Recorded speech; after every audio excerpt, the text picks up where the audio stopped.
What is up, everybody? Back again with another video. And I wanted to talk about something that I've seen taught a lot and discussed a lot within the community over here on Arma Reforger. And I kind of just wanted to go into it and give my thoughts on it. I was gonna have some gameplay up originally, but unfortunately I don't have any gameplay up on my or saved on my console currently. So we're just gonna hang out here in Game Master. Um, and kind of just go over some things that I think they could do to benefit the average day player. So we're talking about the Arma Reforgers loadout system. That's kind of what I wanted to talk about today, and how they can make it better, how they can make it less griefable, how they could force people to actually want to do things other than just sit here at the armory. And I have a couple different strategies in order to fix this. And I want to remind you that I am coming from someone who has had years and years of arcade shooter experience, professional, competitive arcade shooter experience, and I'm someone who has been watching milsims for years. I partake in reenactments in real life. I do airsoft in real life. Um, and I'm also very huge into DayZ and all those type of games. So I do understand that you want to keep things realistic as well. So I'm coming from both sides. I'm right in the middle, and I think this is the best strategy for right now. I don't think this should be permanent in any means, but I think for the time being, until people get comfortable with the game, I think this is a good strategy that they could do to fix this issue. So if you don't know what the problem is currently in the game, there's a really big problem with this thing that's right in front of me called the Armory. And the reason for that is because the Armory is how you get new weapons, how you get attachments, ammo, all that type of stuff. Now you can get other guns in the world by just playing. You can get the SA-57, I believe it's called, which is the Freedom Fighters, the FIA or FAA, or what they're called. Basically the AI factions guns. You can also get the Makarov and the AK-74, the RPG from other players on the Soviet team. You can also get American guns that you wouldn't have any spawning, depending if you find a teammate that has those weapons that are dead in the world.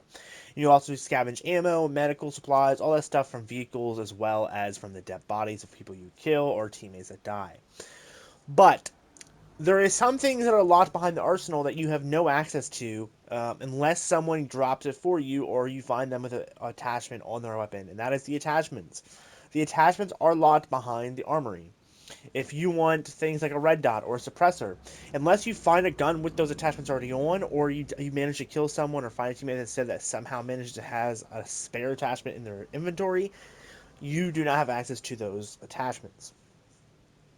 Um, and so the armory is pretty vital. I mean, people want to act like the armory is not vital, but it is very much vital. If you are a sniper rifle guy, if you were trying to snipe, you need the armory to get a sniper rifle.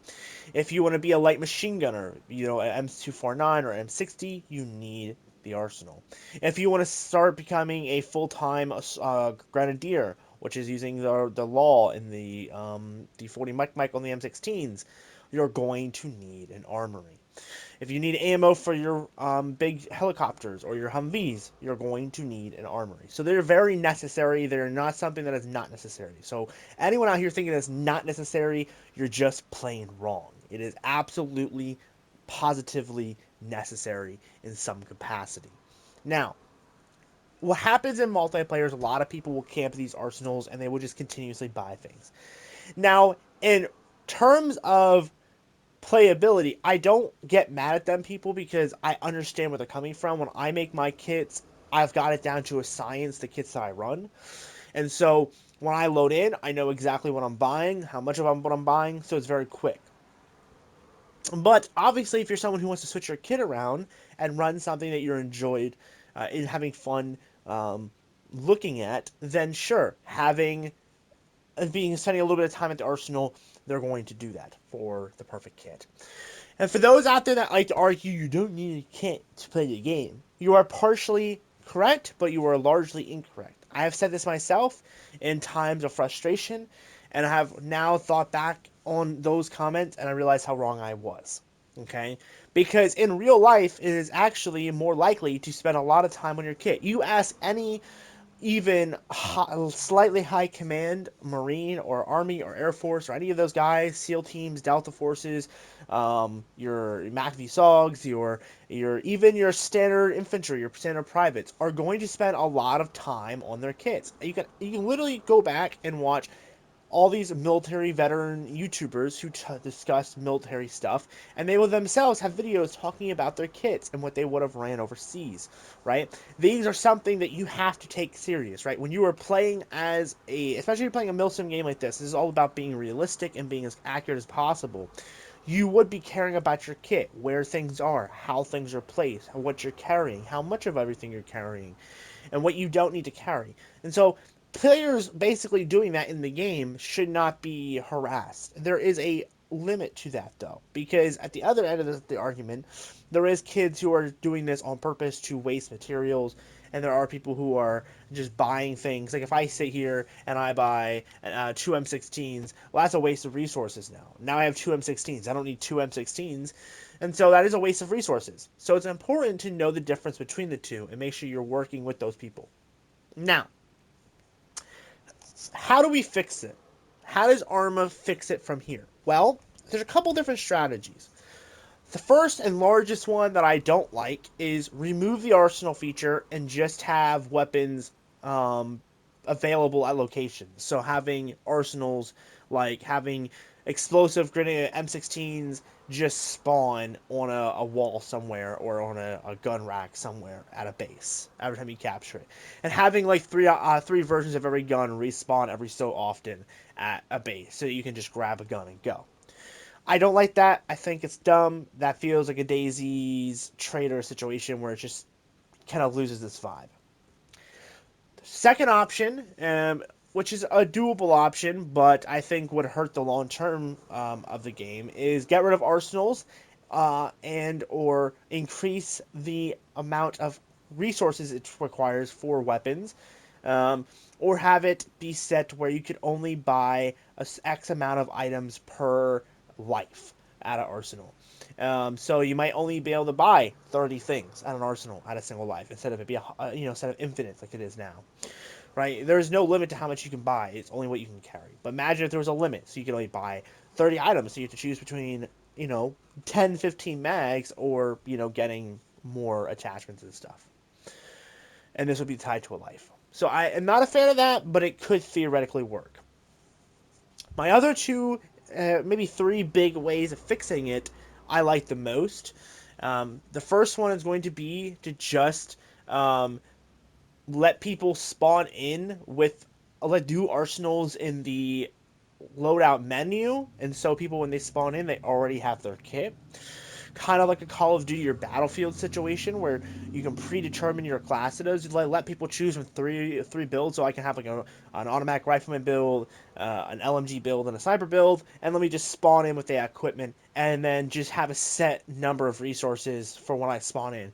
So say sniper kit will be automatically say they have like a predetermined numbers, so like say if you have 100 items on you or 50 items on you, it's only like 100, and the more items the more it goes, and just have a set number.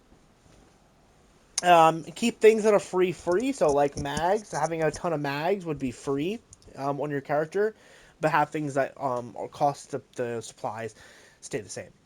Just have a set number. Number two, they could get rid of the save loadout feature being a selectable feature and have it just be an automatic feature. So whatever someone buys in this loadout menu, when they back out, it auto saves. That would help with people having to respawn or forgetting to save their loadout and going and dying and then respawning and have to do it all over again. Um, that would make it a lot better in the grand scheme of things. Number three, they could obviously just get rid of the amount of supplies that it requires to make things. They can make it free. Game Master, you can do this. Like Game Master, you guys can see right here. I have the option to turn off, and right now I don't have any supplies in the server right now. All my supplies are off, so I have everything infinitely. And now this would create problems, I think, in its own right, but in the long term or even in the short term, it would save matches and at least make the American team have a fair fighting chance against the Soviets, who oftentimes have far, far more resources. Two, condense the weapons.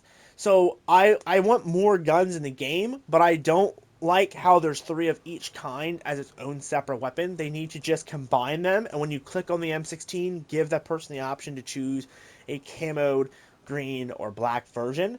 That would condense the list of weapons you're visually seeing. So you would see one M16 carbine, one M16 carbine with a grenade launcher, one M16, one M16 with a grenade launcher, and so on and so forth.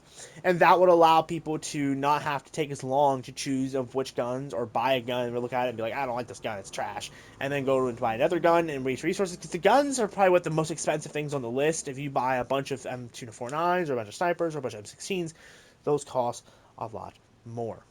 Again, these are just my ideas, things that I thought about coming from other games that have done similar aspects of these things.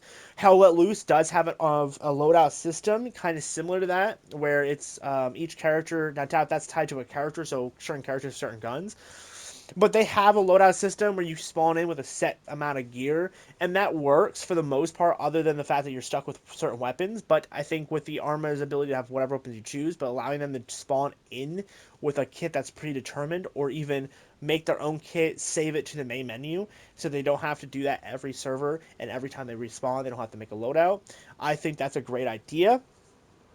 And maybe having the arsenal at main base camp be a free arsenal compared to all the other arsenals, that would be a good compromise. So allow kids that want to dick around with arsenals do that at the main base, where that's no supplies required arsenal, and make all the other arsenals on the map, if you want to spawn an arsenal that's right next to the front lines that requires supplies. I understand where some people might think that's stupid, but it would help balance out the amount of people sitting at arsenals, because currently at the moment, most times you see people at the same two or three arsenals. Usually that's what you see. So you would just make the first arsenal that they would see, which would be the main command, which is the main base, which is usually far from the front lines by middle to late match. That would make them stay there, dick around with their loadouts, and then they would save and move forward, and that would help progress that and save resources. But that's just my opinion. I would love to hear from you guys down below what you guys think. That's just my take. If you have any other ideas to help with it, let me know down below. I'd love to hear it. I'm sure Arma, they probably aren't going to watch this video, but if they do, they would probably love to hear that as well. I don't think it's anyone's fault that the arsenals are being abused. Personally, I don't blame PlayStation players. I don't blame Xbox. I don't blame PC, and I don't blame the devs. I just think that this is a something that needs to be figured out, and this is something you figure out by trying and failing and trying and failing. So yeah. Anyway, I hope that they can somehow figure it out, because I do think there's a lot of people who are abusing Arsenal, and I do think there's a lot of people who are maybe not completely confident in what their builds should be. I think the more people play, the better their builds will be, and the more less likely they will be to be dicking around with Arsenal. But that is just my take on it. So, yeah, thank you guys so much for watching, and I will see you guys in the next one.